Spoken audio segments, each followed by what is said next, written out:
पहाड़ों से पलायन रोकने और रोजगार उपलब्ध कराने के साथ ही पर्यटन को बढ़ावा देने के लिए सरकार का होम स्टे योजना पर विशेष फोकस है। प्रदेश में आने वाले पर्यटकों के ठहरने के लिए पहाड़ों में होम स्टे बनाने पर सरकार 33% यानी 10 लाख रुपए तक छूट दे रही है। पलायन कर चुके लोग वापस गांव लौटकर होम स्टे को रोजगार के रूप में अपना सकते हैं। पलायन रोकने व रोजगार के लिए होम स्टे एक महत्वाकांक्षी योजना है। स्थानीय लोग अपने घरों को होम स्टे के रूप में पंजीकृत करवाते हैं या अपनी भूमि पर नया होम स्टे बनते हैं तो इसके लिए सरकार की तरफ से वित्तीय प्रोत्साहन दिया जा रहा है। इन योजनाओं से पर्वतीय क्षेत्रों को पर्यटन हब के रूप में विकसित किया जा सकेगा। खेरसू एक सुंदर स्थान है जो पौड़ी से 19 किलोमीटर की दूरी पर स्थित है। खेरसू से मध्य हिमालयन पर्वत श्रेणियों का सांस रोकने वाला दृश्य देखा जा सकता है। समुद्र सतह से 1700 मीटर की ऊंचाई पर स्थित शहर की हलचल से दूर खेरसू एक सुरम्य स्थान है। खेरसू असल में एक गांव है जिसे उत्तराखंड राज्य बनने के बाद पर्यटन स्थल का दर्जा दिया गया। यहाँ के शांत वातावरण में पक्षियों की चहचहाहट गूंजती है और यह स्थान ओक और देवदार के वृक्षों से ढंका हुआ है। हरे सेब के बाग इस स्थान की सुंदरता बढ़ाते हैं। यहाँ पास में घंडियाल देवता को समर्पित एक प्राचीन मंदिर भी है। समय के साथ साथ और पर्यटकों द्वारा ठंडी, सुखद और प्रदूषण मुक्त वातावरण की तलाश के कारण यह जगह एक बहुत ही लोकप्रिय और प्रसिद्ध पहाड़ी स्थल के रूप में उभर कर सामने आई और वर्तमान में इस स्थान को प्रसिद्ध हिल स्टेशन के रूप में पहचान मिली। अब यह जगह उत्तराखंड में सबसे प्रतिष्ठित जगहों में से एक है। खेरसू से यदि ट्रैकिंग करनी है तो फिर काफी ऊंचाई पर स्थित फुरकंडा पॉइंट है। यहाँ से खेरसू और आसपास के गांवों का विहंगम दृश्य दिखाई देता है। खेरसू हिल स्टेशन से हिमालय की लगभग 300 ज्ञात और अज्ञात चोटियों को निहार सकते हैं। यह जगह शहरी शोरगुल से दूर एक शांति प्रिय जगह है। ऐसे ही आत्मनिर्भर एवं स्वरोजगार को आत्मसात करते हुए आज हम आपकी मुलाकात कराते हैं श्री ओम प्रकाश बहुगुणा जी से, जिन्होंने पौड़ी गढ़वाल के खेरसू ब्लॉक में अपना होम स्टे व्हाइट पीक के नाम से खोला है। यदि आप पौड़ी गढ़वाल आते हैं तो आप खेरसू हिल स्टेशन जाना न भूलें। एच टीवी दर्शकों को हमारा नमस्कार और आने वाले पवित्र होली जैसे पवित्र त्यौहार का हार्दिक शुभकामनाएं। हम इस समय पौड़ी खिरसू ब्लॉक के अंतर्गत पहुंचे हुए हैं। अपने कैमरामैन को कहूँगा जहाँ यहाँ का रमणीक स्थान पे ज़रा थोड़ा कैमरा घुमाएं और हमारे दर्शकों को ज़रा यहाँ का दृश्य दिखाएं। यहाँ का दृश्य तो बड़ा मनमोह लेने वाला दृश्य है। हमने सोचा चलो अपने गढ़वाल की ओरिजिनल सीनरियाँ जो हैं, दृश्य जो है, इनको अपने दर्शकों तक दिखाएं। तो हमें कुछ ज्ञात हुआ यहाँ भ्रमण करते हुए। यहाँ आत्मनिर्भर बनने के लिए एक आदमी से मुलाकात हुई जिन्होंने कि यहाँ पे कई योजनाएं तैयार कर रखी खुद अपने मेहनत से, अपने परिश्रम से। तो सबसे पहले हम आपको उनका घर के नज़दीक के थोड़ा उन्होंने ये स्टे बना रखा है, चौरी बना रखी है पीपल के पास और बैठने के लिए अच्छा बड़ा रमणीक जगह पे बना रखा है। थोड़ा मैं आप उन्हीं से पूछता हूँ और उन्हीं से जानकारी लेता हूँ। चलो आपकी मुलाकात उन्हीं से कराते हैं। हाँ जी, नमस्कार। तो आपका शुभ नाम? सर मेरा नाम है ओम प्रकाश बोगना। हाँ जी। और ये जो आप यहाँ पे जितने भी काम देख रहे होंगे, हाँ जी, हाँ तो एक हमेशा मेरे जहन में एक सोच रही कि गांव को किस तरह से हम आगे बढ़ा सकते हैं और किस तरह से यहाँ के युवाओं के लिए मैं रोज़गार तैयार कर पाऊँ या उनका सृजन कर पाऊँ। तो मैं पूरी तरह से ये तो नहीं कहूँगा कि मैं सफलता मेरे को प्राप्त हो गई है, लेकिन मैं हमेशा प्रयासरत हूँ इन सब कामों को करने के लिए। और 6 साल की ये जो मेहनत जो भी दिख रही है आपको, ये 6 साल का ही नतीजा है कि जो धरातल पर इस तरह उजागर हुआ है। अगर इंसान कर्मयोगी है तो कुछ न कुछ कर ही लेता। फिर भी इसका मिसाल आप देख रहे हैं यहाँ पे इन्होंने, और अभी इनसे आगे संपर्क करेंगे। इनके जितने भी यहाँ पे कार्य किए हुए हैं, ये तो हमारी शुरुआत है। अभी इनके बहुत सारे कार्य किए हैं, आत्मनिर्भर बने और इन्होंने कई लोगों को यहाँ पे रोजगार दिया है। इनका भी बहुत बहुत धन्यवाद करते हैं। ऐसे हमारे उत्तराखंड में नौजवान अगर कार्य करने लगे तो सारे आत्मनिर्भर बन जाएँ। उसकी मिसाल आपको हमने यहाँ पे परिचय करा ही दिया और अभी आगे कराते हैं। चलिए उन्हीं के पास चलते हैं ज़रा घर की ओर। अब हम बोगना जी के घर पे पहुंच गए हैं और उनसे जानकारी लेते हैं। हमने देखा उन्होंने कई रास्ते बनाए, पॉली हाउस बनाया, पेड़ लगाए, बगीचे बनाए, टैंक बनवाया, होम स्टे बनवाया और भी जो कुछ भी उन्होंने कई चीज़ें बना रखी हैं उन्हीं से जानकारी लेते हैं और उनसे आपकी मुलाकात कराते हैं। तो भगोड़ा जी, आपने क्या क्या चीज़ें बनाई है? सर, जो शुरुआती जो दौर रहा है मेरा, तो मैंने अपना जो ये गांव के प्रति जो मेरी हमेशा संवेदना रही है, और ये जज्बा रहा है कि मैं गांव में रह के ही गांव को मजबूत करूं। और इसमें जिस तरह से आपने सवाल किया कि जो मैंने काम किए वो क्या क्या किए, तो बहुत सारी चीज़ें ऐसी होती हैं कि जो आप देख रहे होंगे बड़ा सा स्ट्रक्चर खड़ा हो गया, तो इसके नीचे बहुत हमारे जो शुरुआती काम है वो दबे हुए हैं। मेरे बोलने मतलब है कि जिस तरह से जो नींव के पत्थर होते हैं वो दिखाई नहीं देते, तो बहुत से काम आप यहाँ पे देख रहे होंगे जो अभी मतलब स्पष्ट तौर पर नहीं दिखाई दे रहे हैं। और शुरू में मैंने अपना जो ये कार्य है इसको अपने पर्यावरण प्रेम को दिखाते हुए यहाँ पे जो है कि पर्यावरण संरक्षण के लिए काम किया, और 10,000 से ज़्यादा पेड़ पौधे लगाए। आप देख रहे होंगे ये यहाँ से जो ये रास्ता भी है, और ये घर के आगे पीछे जो जितने प्लांट लगे हुए हैं ये खुद मैंने ही तैयार किए हुए हैं, और ये 6 साल के पौधे हैं जिनको हम एक तरीकेबद्ध तरीके से और इनको प्लांटिंग कर रहे हैं रास्तों के इधर उधर गांव की सुंदरता को बनाने के लिए। अभी हम लोग पीपल चौरी में भी आपने देखा होगा कि दोनों तरफ इस तरह से पौधे लगे हुए हैं। तो ये पौधे लगे हुए हैं, तो इसका यही है कि ये खुद हमने यहाँ पे तैयार किए, और अब हम इनको जहाँ इनको होना चाहिए तो सही स्थान देकर इनको इनका रोपण कर रहे हैं। तो फिर उसके बाद और भी काम है कि शुरू में एक अभी भी है जो शुरू में बहुत ज़्यादा था कि गांव के लिए इस तरह से करना है। सोच भी हमारी पूरी परिपक्व थी कि हम गांव को अपने प्रयासों से ऊंचाइयों तक ले जाएं। तो मैंने शुरुआती दौर में कि जो काम वैसे जनप्रतिनिधियों को करने चाहिए थे वो मैंने खुद उनका जिम्मा लिया। आपने अभी हम वहाँ पे गए नहीं, तो ऊपर एक मैदान भी मैंने बनाया गांव का, एक बहुउद्देशीय सभा स्थल से हम कह सकते हैं कि उसमें अगर बच्चे खेलना चाहें तो खेल भी सकते हैं, और उसमें कोई जनसभा भी अगर हमको कभी आयोजित करनी होगी तो हमारे पास वो स्पेस है। और वहाँ तक जाने के लिए आप पूरा ट्रैक देख रहे होंगे वो खुद मैंने बना रखा, आधा किलोमीटर का ट्रैक है। और एक और काम जो जिसे मैं एक बहुत बड़ी उपलब्धि कहता हूँ कि इस तरह से जब आज़ादी के 70 साल बाद हमारा गांव वो गांव है जहां अभी मतलब सड़क की कोई सुविधा नहीं है, तो इसको देखते हुए कम से कम दोपहिया वाहन के लिए मैंने खुद प्रयास किया, और आज उसी का नतीजा है कि जो दोपहिया वाहन है वो हमारे घर तक आ रहा है, और सभी मतलब उसका लाभ भी ले रहे हैं। और इसी को ध्यान में रखते हुए मेरी भविष्य की योजनाएं हैं कि बहुत जल्द हम चौपहिया वाहन के लिए भी गांव में कार्य करेंगे, चाहे सरकार इसमें मदद करे या न करे। अभी आपने दो बातें मुझे संज्ञान में डाली है। एक तो आपने कहा कि मकान की बुनियाद तो कोई नहीं देखता है, उसने क्या संघर्ष किया, जब भवन बन जाता है ऊपर सभी देखते हैं। ये तो आपका दिल जानता होगा, और आपने क्या प्रयास किया, ये तो अंडरग्राउंड होती है, प्रयास तो करना पड़ता है। दूसरी बात आपने कही कि रास्तों के किनारे मैंने पेड़ लगाए, बड़ी अच्छी बात है। उससे क्या होता है, एक तो पर्यावरण का काम होता है, शुद्ध हवा मिलेगी, 100 का 100 भी है, और पर्यावरण के तो आपने बड़े सराहनीय काम किए। और तीसरा काम आपने क्या किया, बताइए जरा। अभी जो आपने पीछे की तरफ देखा होगा, तो 5 साल पहले पूरी तरह से यहाँ पे ये जो जगह है ये कैसलीन भूमि, हमारी 4 हेक्टेयर ज़मीन हमारे पास गांव में उपलब्ध है, और इस ज़मीन बंजर पड़ी हुई थी। तो मैंने सोचा कि क्यों ना हम इसमें कुछ ऐसा करें कि जंगल भी बच जाए, और यहाँ से हमें हवा पानी भी मिले, और कुछ ऐसा काम हो जो एक ऐतिहासिक पहल मैं कहूँगा। तो ये पीछे जो 4 हेक्टेयर जो भूमि हमारे पास है, इस पर हम अभी इको पार्क डेवलप कर रहे हैं, और आपने देखा होगा कि वहाँ पे काफल सबसे ज़्यादा मात्रा में हमारे पास काफल है। तो ये होता है कि भी गांव के जो ग्रामीण लोग हैं, ग्रामीण परिवेश में जो जी रहे हैं, उनको घास लकड़ी तो चाहिए, लेकिन फिर भी हमने इस क्षेत्र को पूरी तरह से संरक्षित किया, और इस पर पूरी तरह से प्रतिबंध लगाया कि इनका कटान न किया जाए, ये पेड़ पौधे काटे न जाएं, क्योंकि ये पेड़ पौधे कल यहाँ की शोभा बनेंगे और यहाँ का एक नाम रोशन और पहचान दिलाने में कारगर साबित होंगे। तो आप पीछे जो जंगल अभी आप देख रहे होंगे ये ऊपर वाला, तो ये उसी का नतीजा है। तो इको पार्क भी हम यहाँ पे साथ साथ में डेवलप कर रहे हैं जी। आपने जो जंगल की बात की और खेल के मैदान की बात की, तो आपको वन विभाग से संपर्क करना चाहिए, या खेल क्रीड़ा जो हमारा वो है उनसे, क्रीड़ा वालों से बात करनी चाहिए, थोड़ा उनसे संपर्क करना चाहिए, तो वो आपको प्रशस्ति पत्र वगैरह दे सकते हैं, आपका सहयोग कर सकते हैं, उनसे संपर्क करना चाहिए। इसके बारे में आप क्या सोचते हैं?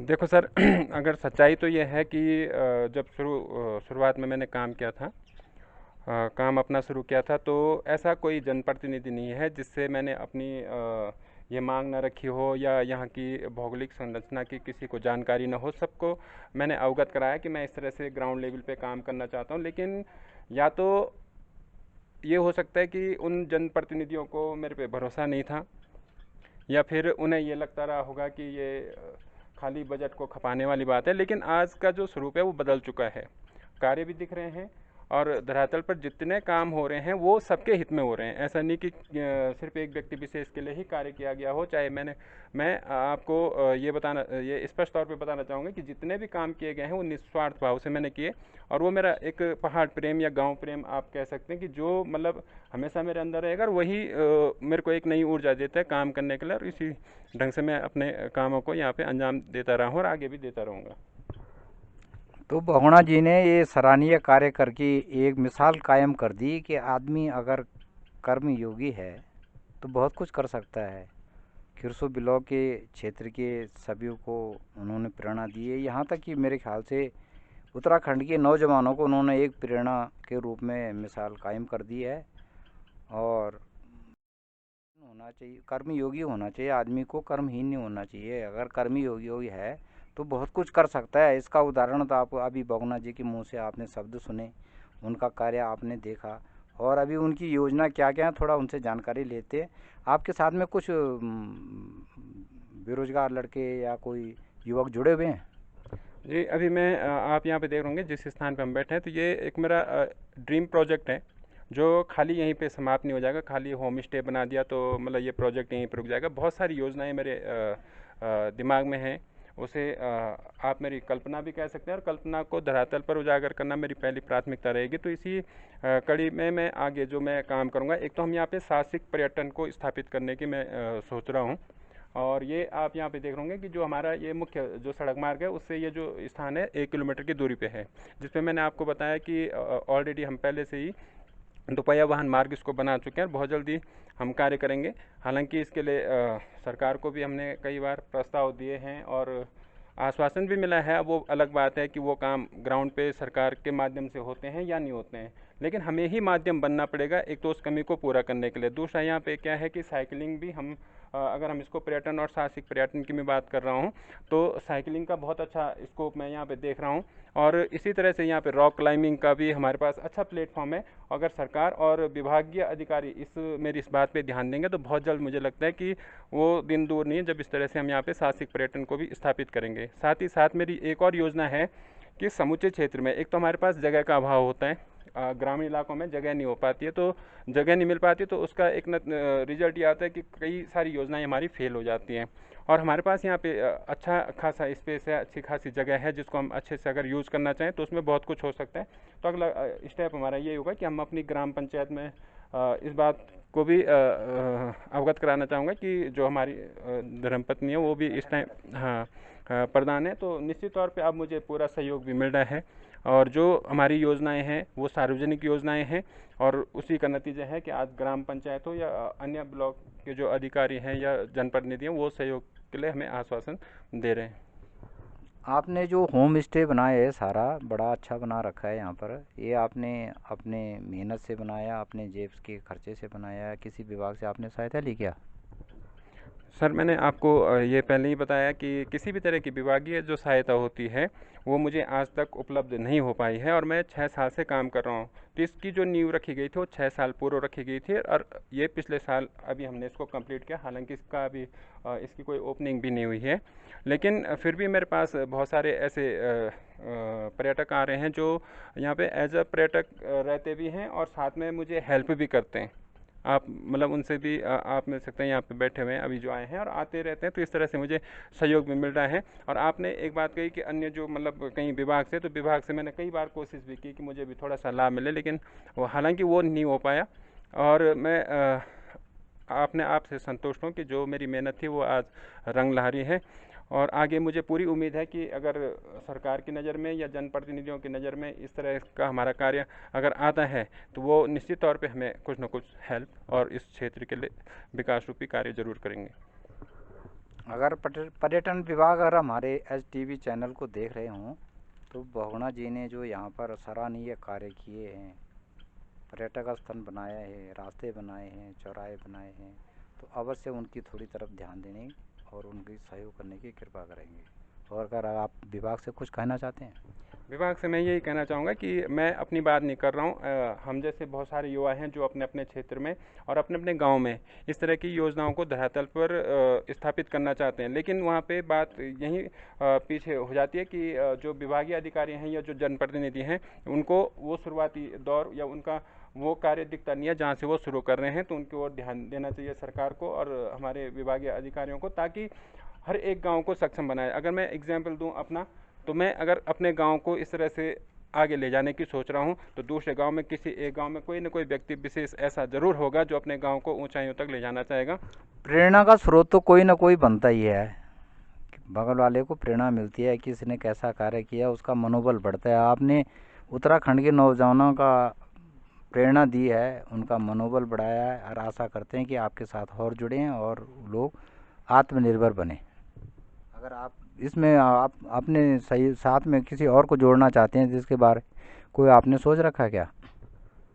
सर देखो कि ये आपने बहुत अच्छी बात कही कि जो हमारे अंदर ऊर्जा का जो संचार होता है, सबसे बड़ी बात ये होती है कि एक तो हमारा जो माहौल है, हमारे साथ जो लोग जुड़े हैं वो किस तरह के लोग जुड़े हैं।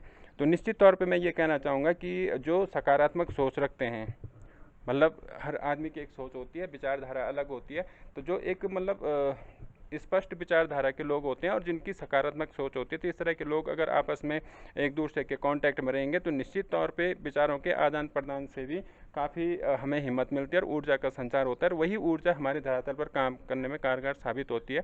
तो मेरा ये अपना अनुभव रहा है कि बहुत सारे लोग जो मतलब मुझे मेरे कामों को देखते भी हैं, सराहना भी करते हैं और अपना रिव्यू भी देते हैं और अपना मतलब एक सुझाव भी देते हैं, तो वो बहुत मेरे लिए कामगार साबित हुआ है। ऊर्जा मिलती है, मनोबल बढ़ता है आदमी काम करने का, बड़ी अच्छी बात है।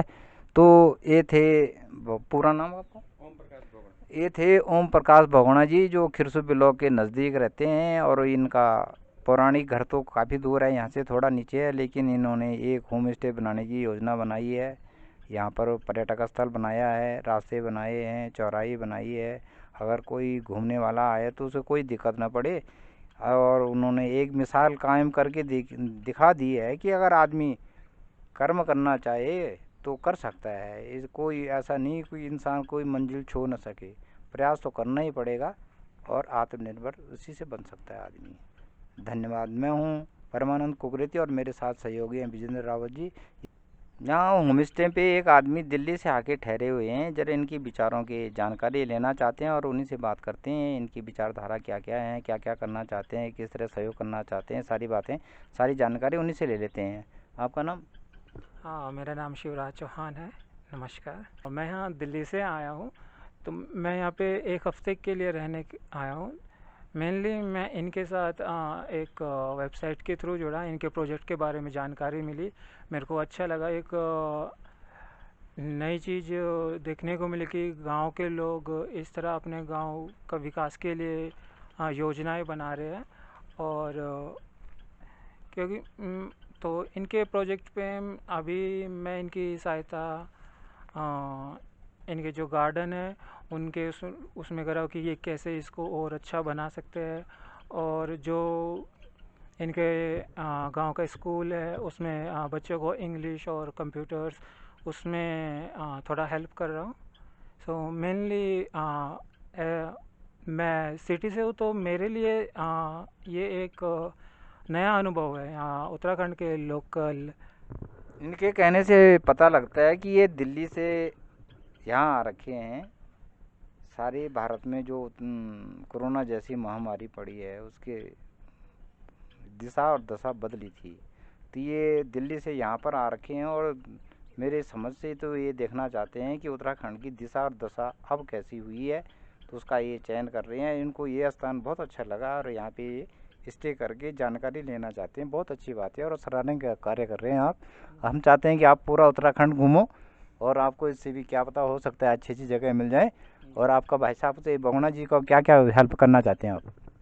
मैं तो इनको एक तो धन्यवाद देना चाहूँगा कि इन्होंने मुझे एक अपॉर्चुनिटी दी इस प्रोजेक्ट के साथ जुड़ने के लिए, तो इसके लिए धन्यवाद।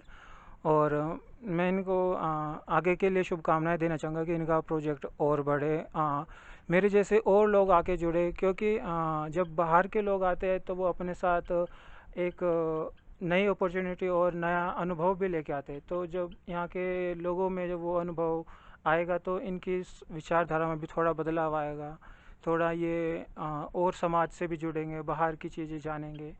तो मैं तो कहूँगा ये इन्होंने काफ़ी अच्छा किया है लोगों को एक सामाजिक तौर पे भी जोड़ने के लिए कि समिति और संगठन जो भी होता है, एक तो कार्य क्षमता बढ़ती है, दूसरा उसमें अलग अलग योजनाएं, विचार और वो प्रोत्साहन करने की वो मिलती है ऐसे, और काफ़ी अच्छा है, बढ़िया है। जितना अधिक लोग जुड़े हैं उतना अच्छा बनता है। तो ये आपसे बहुत बहुत आपका धन्यवाद जो आपने ऐसा काम किया, और हम चाहते हैं कि आप आगे बढ़ो और ऐसी योजनाओं के साथ जुड़ते रहो। धन्यवाद। हम ये जो यहाँ पर देख रहे हैं स्थान यहाँ का बड़ा रमणीक है, और इन्होंने जो होम स्टे बनाया है तो ये भी थोड़ा जानकारी लेते हैं कि हमारे पास जो होम स्टे रहने के लिए व्यक्ति आएँ उनकी क्या सोच है, किस तरह वो स्थान चाहते हैं कि रमणीक जगह चाहिए, कैसी चाहिए। अगर उनको वो अगर कुछ गाइडेंस इनको दे दें तो ये कह रहे हैं हमें गाइडेंस और चाहिए, हम उनके आधार पे बनाएंगे और अधिक से अधिक पर्यटक हमारे साथ जुड़ें। तो उनको इनवाइट करने के लिए आपने कुछ योजना बनाई है? अभी तो जो शुरुआती जो बुनियाद है वो पूरी तरह से, जहाँ तक मैं सोचता हूँ कि हमारे पास पूरी सुविधाएं यहाँ पे हैं पर्यटकों के लिए। एक तो 6 तो पक्के जो कमरे हैं हमारे पास, और पीछे आपने बैक साइड में देखा होगा कि पूरी एक टेंट कॉलोनी टाइप की हम डेवलप कर रहे हैं। और इसको एक और अच्छा स्वरूप देने के लिए हम लोकल मटेरियल, अभी मैंने कुछ ये जो लोकल हमारे पास मट होती है, इसकी जो मिट्टी होती है, इसकी भी हम ईंटें तैयार कर रहे हैं। और 6 महीने के अंतराल में हम देखेंगे कि इससे भी हम कुछ एक आध कमरे तैयार करने वाले हैं। तो एक बहुत अट्रैक्शन का केंद्र यहाँ पे बन सकता है। और मैं टूरिस्ट को ये सजेस्ट करना चाहूँगा, सजेस्ट नहीं, मैं ये अपील, ये विनती करता हूँ, अनुरोध करना चाहूँगा कि आप आएँ। और क्योंकि ये जो पर्यटन है ये आवास गृह, हालांकि मेरा इसमें पैसा भी खर्च हुआ है, श्रम भी लगा है, समय भी लगा है, लेकिन ये सब मैंने इस गांव के उत्थान के लिए किया है। और अगर जितने लोग यहाँ जुड़ेंगे उतने लोगों को रोज़गार से जोड़ना मेरी प्राथमिकता है। कि मैं किसी न किसी, जैसे मैं साहसिक पर्यटन की भी बात कर रहा हूँ, तो उसमें भी 2-4 लोग अगर हमारे रोज़गार उनको प्राप्त होते हैं, और होम स्टे से भी 2-4 लोग अगर जुड़ के इस तरह से 8-10 लोगों को अगर मैं रोज़गार यहाँ पे दे सकता हूँ तो मेरे लिए बहुत बड़ी उपलब्धि होगी। और मैं समझूंगा कि जो मेरा काम था वो आज सार्थक हुआ है। ये मेरी अपनी निजी सोच है, और इस तरह से मैं काम भी कर रहा हूँ। और मेरी पहली प्राथमिकता यही है कि जितने जो लोग बेरोज़गार यहाँ पे हमारे स्थानीय लोग हैं, वो गांव के लोग हैं, उनको सबसे पहले रोज़गार देना मेरी प्राथमिकता है। क्योंकि अकेले तो मैं, आप सभी जानते हैं कि अकेला एक आदमी कुछ भी नहीं कर पाएगा। मैं एक ही काम मैनेज कर सकता हूँ, लेकिन एक संगठन के तौर पे काम करने के लिए मुझे और लोगों की आवश्यकता होगी। तो जितने ज़्यादा से ज़्यादा लोग यहाँ पे आएंगे उतने ज़्यादा लोगों को यहाँ से रोज़गार प्राप्त होगा। तो मैं सभी दर्शकों से, श्रोताओं से ये अपील करना चाहता हूँ कि ये अनुरोध करना चाहूँगा कि आप मेरे गांव में आएँ। और यहाँ जो आप देख ही रहे हैं, बिल्कुल शांत और एकांत जो वातावरण है, बहुत अच्छा है। सामने हिमालय की चोटियाँ हैं, पीछे बैक साइड में फॉरेस्ट एरिया है। तो सभी चीज़ों का समावेश लेके ये जगह पे हमने ये योजना तैयार की। तो एक बार पुनः आपका धन्यवाद देते हुए आपके चैनल के माध्यम से मैं सभी को होली की बहुत बहुत शुभकामनाएं देता हूं। और एक बार फिर से जय हिंद, जय भारत, जय उत्तराखंड।